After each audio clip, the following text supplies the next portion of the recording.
Victoria? Stone's fingers trembled as she signed the final merger documents that would make her the youngest female billionaire in tech history.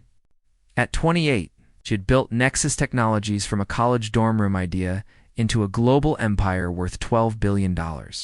Her penthouse office overlooked Manhattan's glittering skyline. But tonight the view felt hollow. The call came at 11:47 p.m., shattering her moment of triumph. The voice on the other end belonged to Dr. Jennifer Walsh from Mount Sinai Hospital. And the words that followed would change everything Victoria thought she knew about fate and second chances. Ms. Stone, we have an emergency situation. A patient is dying from severe blood loss after a motorcycle accident. He has a B-negative blood type, which we desperately need. Our records show you're registered as a donor with this rare type. Victoria's breath caught. A B-negative blood occurred in less than 1% of the population.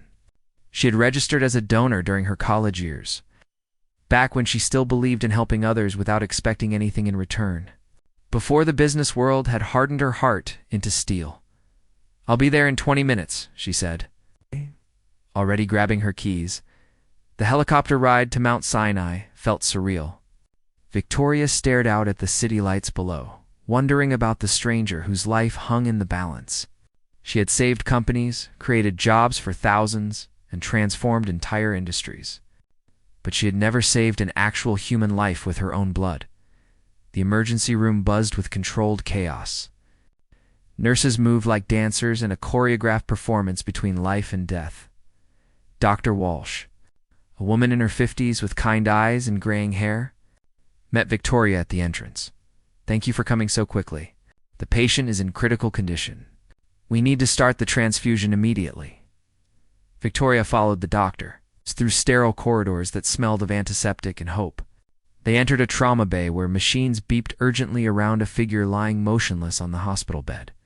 The patient's face was partially obscured by oxygen masks and medical equipment, but something about his build seemed familiar. Dr. Walsh began preparing Victoria's arm for the donation when a nurse moved to adjust the patient's position. In that moment, the oxygen mask shifted slightly, revealing a face that made Victoria's world stop spinning. Nathan Cross, the man she had loved with every fiber of her being 5 years ago. The struggling artist who had believed in her dreams when she was just another broke college student with big ambitions. The same man whose heart she had broken when she chose her career over their relationship. "Do you know him?" Dr. Walsh asked, noticing Victoria's sudden pallor. Victoria couldn't speak. She stared at Nathan's unconscious form, memories flooding back like a dam bursting. Late nights in his cramped studio apartment, sharing instant noodles and dreams of changing the world. His gentle hands teaching her to paint while she taught him coding. The way he looked at her like she was the most beautiful thing in existence, not because of her potential wealth, but because of who she was beneath all the ambition. "We need to proceed," Dr. Walsh said gently. "Time is critical." Victoria nodded, extending her arm. As the needle pierced her skin, she watched her blood flowed through the clear tubing toward the man who had once been her everything. Drop by drop, her life force traveled into his body, carrying with it 5 years of regret and unspoken words. Nathan's condition stabilized after receiving 2 units of Victoria's blood. She remained in the donor recovery area, unable to leave despite the doctor's assurance that she had done enough. Something kept her anchored to this sterile room. Watching the steady rise and fall of Nathan's chest, at 3:15 a.m., Nathan's eyes fluttered open. Victoria held her breath as consciousness slowly returned to his features. His gaze wandered around the room, confused and disoriented, until it landed on her face. For a moment, neither of them moved. The machines continued their electronic symphony, but the silence between them felt deafening. Nathan's lips moved, trying to form words through his dry throat. "Victoria?" His voice was barely a whisper. She leaned forward, her heart hammering against her ribs. "Don't try to talk. You've been in an accident," Nathan's eyes searched her face. Taking in the expensive clothes, the diamond earrings, the confident posture that money and success had given her. But beneath her polished exterior, he seemed to recognize something of the girl he had once known. "You saved me," he said simply. The words hit Victoria harder than any business victory ever had. She had closed billion-dollar deals, negotiated with world leaders, and commanded rooms full of powerful executives. But hearing those 3 words from Nathan's lips made her feel more accomplished than any of her professional achievements. The doctors saved you. I just happened to have the right blood type. Nathan's weak smile was the same one that had made her fall in love with him during their sophomore year at Columbia. Still so modest about your superpowers, Victoria felt tears threatening, an emotion she had ruthlessly suppressed for years in boardrooms and negotiations. She stood abruptly, creating distance between them. I should go. You need rest. Wait. Nathan struggled to sit up, wincing from his injuries. It's been 5 years, Victoria. Don't you think we have things to talk about? She paused at the door, her back to him. The question hung in the air like a challenge she wasn't sure she was brave enough to face. 5 years ago, she had walked away from Nathan to pursue a business opportunity in Silicon Valley. She had convinced herself it was necessary for her dreams, but standing here now, she wondered if success had been worth the cost. Some conversations are better left in the past, she said quietly. Maybe, but not when the past just saved your life. Victoria turned around one last time. Nathan was watching her with those deep brown eyes that had always seen straight through her carefully constructed defenses. Even weakened by his injuries, he possessed a quiet strength that her billions couldn't buy. Get well, Nathan. That's all that matters now. But as Victoria left the hospital and returned to her empty penthouse, she knew that seeing Nathan again had awakened something she had buried beneath years of corporate success. The girl who had once believed in love over profit was stirring to life again, threatening the carefully ordered world she had built.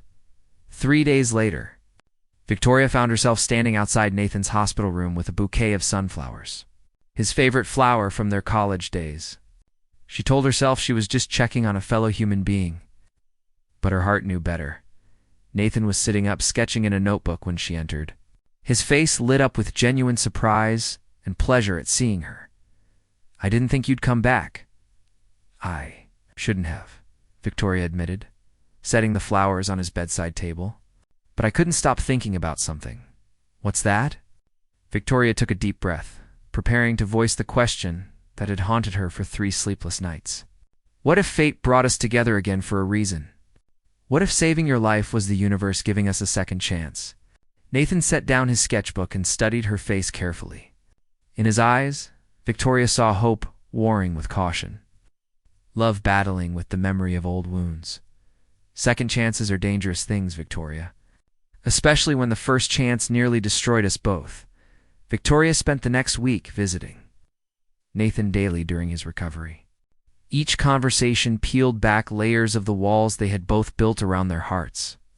Nathan told her about his struggles as an artist, how he had barely survived financially after she left for California. Victoria shared stories of her meteoric rise in the tech world, though she carefully avoided mentioning the darker aspects of her success. On the 7th day, Nathan was cleared for discharge. Victoria arrived to find him packing his few belongings into a worn duffel bag. The sight of his meager possessions compared to her wealth created a knot of guilt in her stomach. Where will you go? She asked, settling into the visitor's chair that had become her regular spot. Back to my studio apartment in Brooklyn. It's not much, but it's home.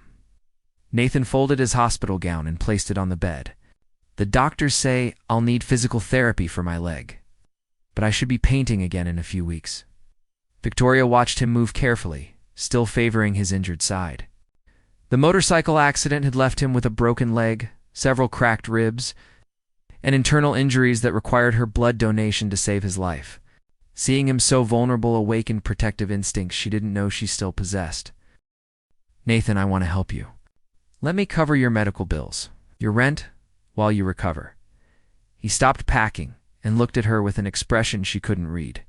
Why would you do that? Because I can. Because you shouldn't have to worry about money while you're healing. Nathan sat on the edge of the hospital bed, creating distance between them. Victoria, there's something you don't know. Something that changes everything between us. The serious tone in his voice made Victoria's chest tighten with apprehension. What do you mean? Nathan pulled out his phone and showed her a news article dated 3 years ago. The headline read, "Cross Family Loses. Brooklyn, Art Gallery to Corporate Buyout." Victoria's blood turned cold as she recognized the corporate logo in the accompanying photos. "My family owned that gallery for 30 years, Nathan said quietly. "It was my father's dream, his legacy. When Nexus Technologies bought the entire block for their East Coast expansion, we couldn't afford to fight the legal battles. Dad had a heart attack from the stress 6 months later." Victoria stared at the article, memories flooding back. She remembered the Brooklyn project, how her legal team had assured her all the property acquisitions were standard business procedures. She had never bothered to research the individual businesses they were displacing. To her, they were just numbers on spreadsheets, obstacles to her grand vision. "Nathan, I didn't know. I never looked at the specific properties. Of course you didn't. We were just collateral damage in your empire building." His voice carried pain rather than anger, which somehow made it worse. "Do you know what's funny? I kept one painting from the gallery. A portrait I did of you during our senior year. Even after everything, I couldn't bring myself to throw it away." Victoria felt tears burning her eyes. "Why didn't you tell me this when you first saw me in the hospital?" "Because you saved my life. Because despite everything, I still have feelings for you that I can't seem to shake." Nathan's voice cracked with emotion. "But accepting your money now would feel like selling out my father's memory." The room fell silent, except for the distant sounds of the hospital corridor. Victoria realized that her success had cost more than just her relationship with Nathan. It had destroyed his family's legacy, contributing to his father's death. The weight of that knowledge settled on her shoulders like a physical burden. "I want to make this right," she whispered. "How?" "You can't bring back my father. You can't undo the damage to my family." Victoria stood and walked to the window, looking out at the city she had conquered but somehow lost herself in. "I have a condition," she said suddenly. "A genetic disorder that affects my blood. It's why I'm a negative. It's why I'll eventually need regular transfusions to survive." Nathan's anger softened into concern. "What kind of condition?" "It's called hereditary spherocytosis. My red blood cells are misshapen, and they break down faster than normal. I've managed it well so far with medications and careful monitoring. It will get worse as I age." Victoria turned to face him. "I never told anyone because I didn't want it to affect my business dealings. Weakness isn't something you can afford to show in my world." "Victoria, that's not weakness. That's just being human." The gentleness in his voice nearly broke her resolve. "I'm telling you because I want you to understand something. When I gave you my blood, it wasn't just a donation. People with my condition have to be very careful about blood loss. I risked my own health to save you." Nathan's eyes widened as the implications sank in. "You could have died. The doctor said there was a small risk, yes. But I couldn't let you die, not when I had the power to save you." Victoria moved closer to his bed. "I know my company destroyed your family's gallery.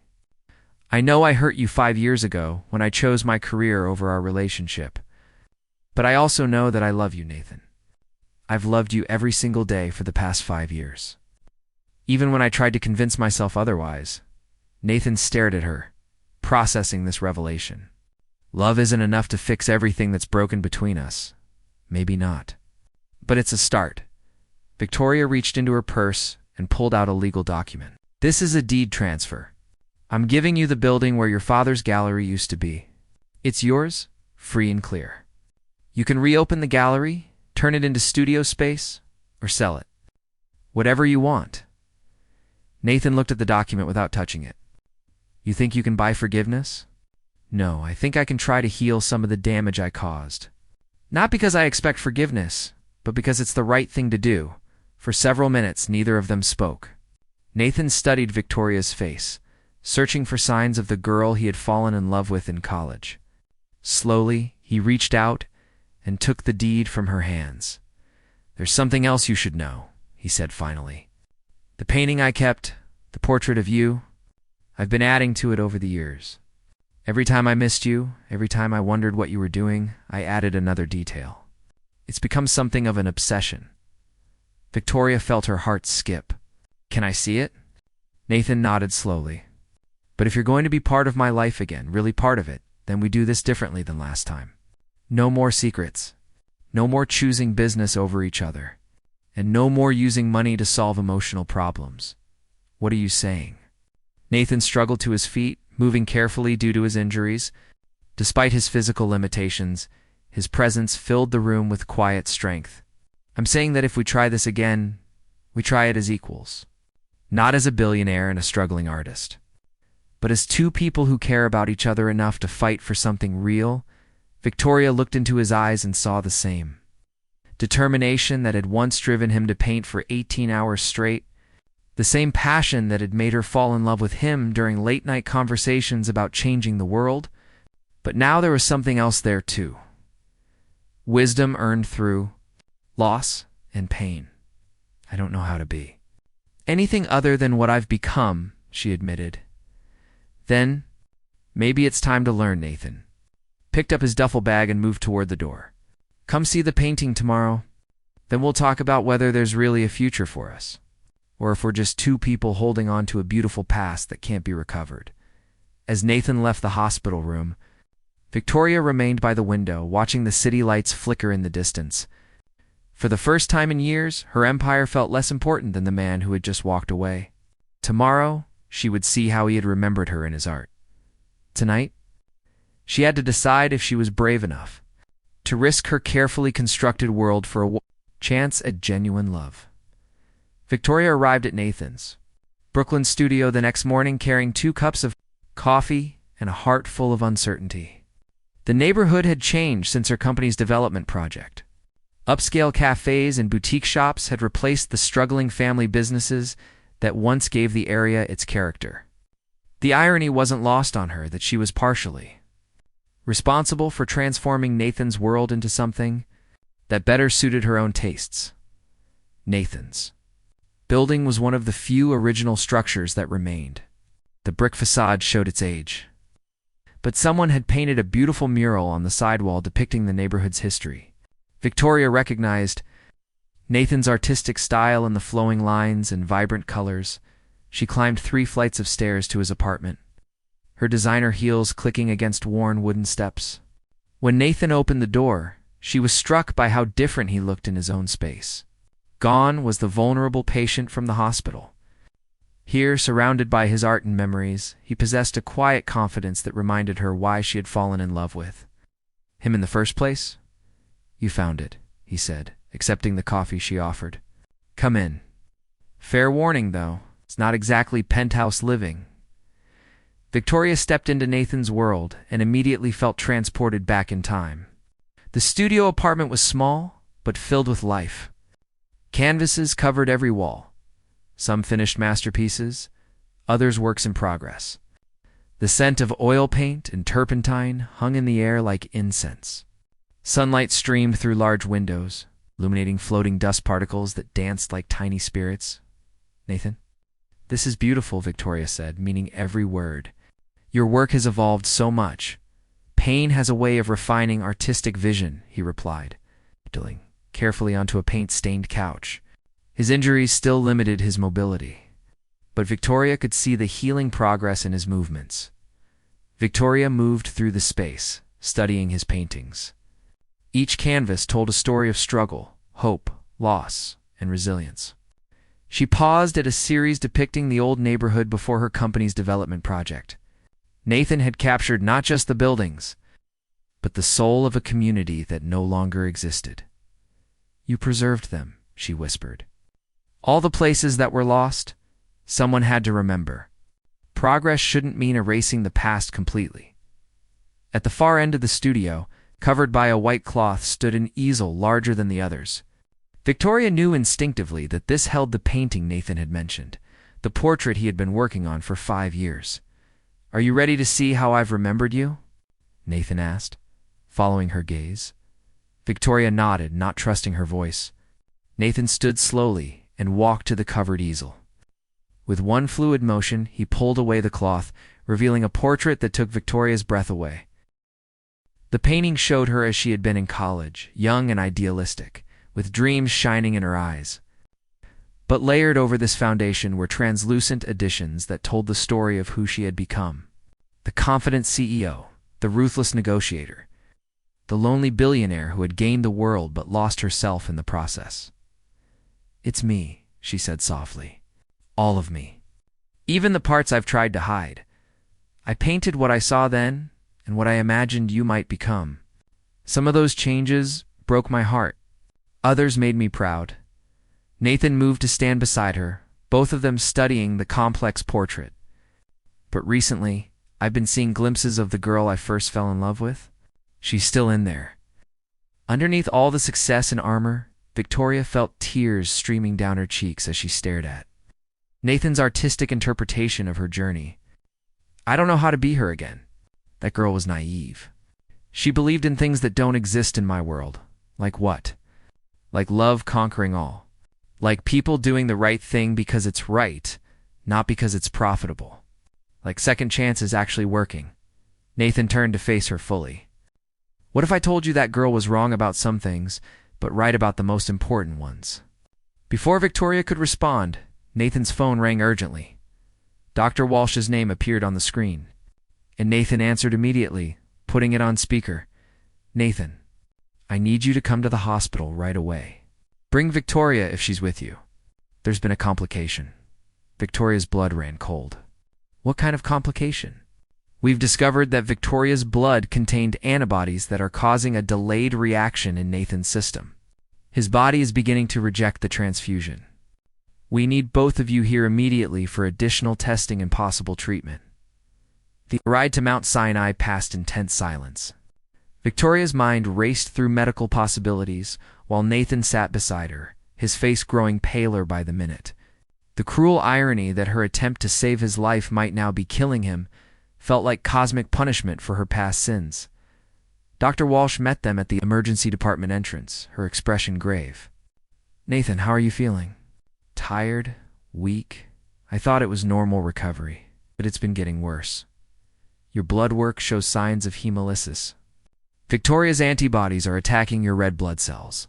It's rare, but it can happen with repeated transfusions from the same donor." Victoria felt the world spinning around her. "What does that mean? How do we fix it?" "We need to flush Nathan's system and provide him with compatible blood from a different donor. But there's a problem. Nathan's body has developed additional sensitivities.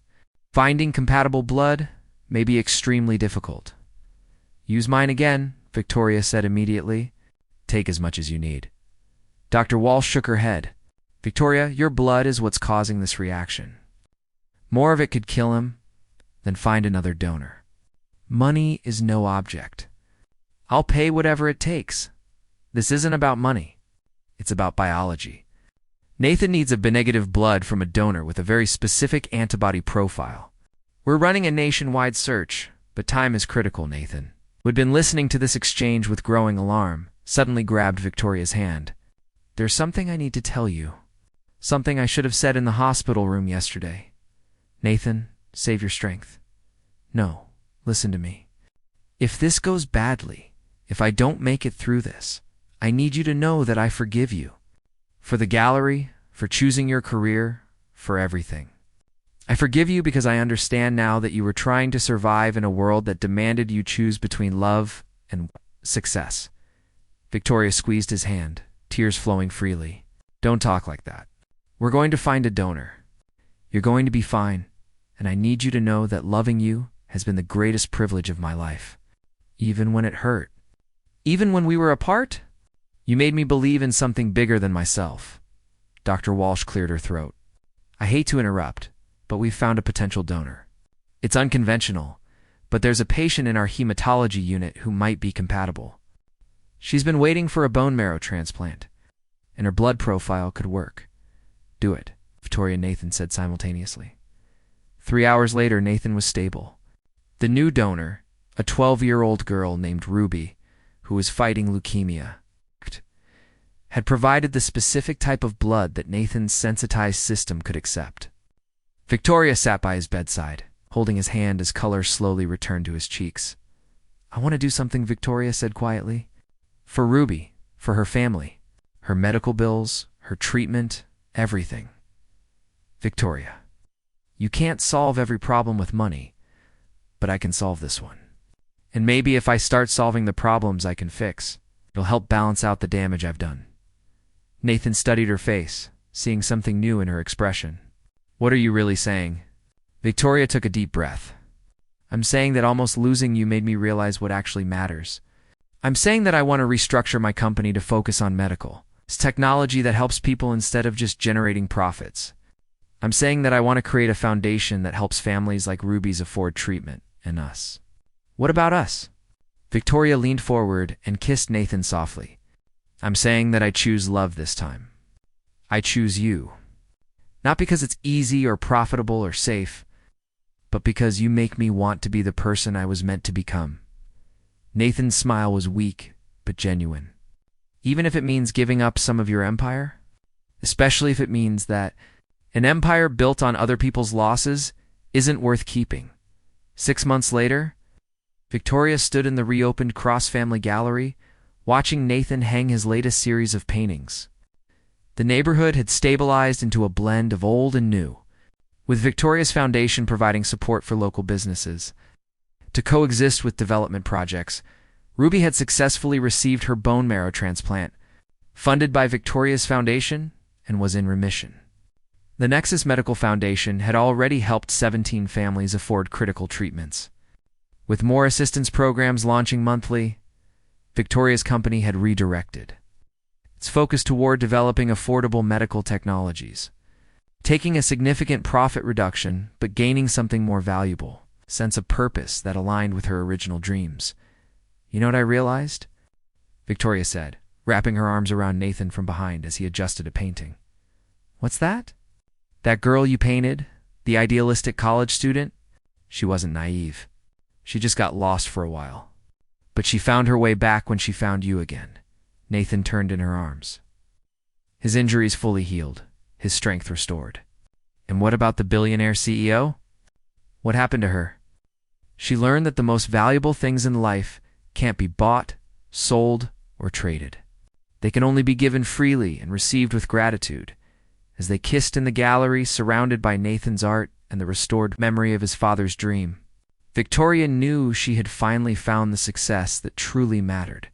Not the kind measured in dollars or power, but the kind measured in love shared, lives saved, and second chances embraced with open hearts.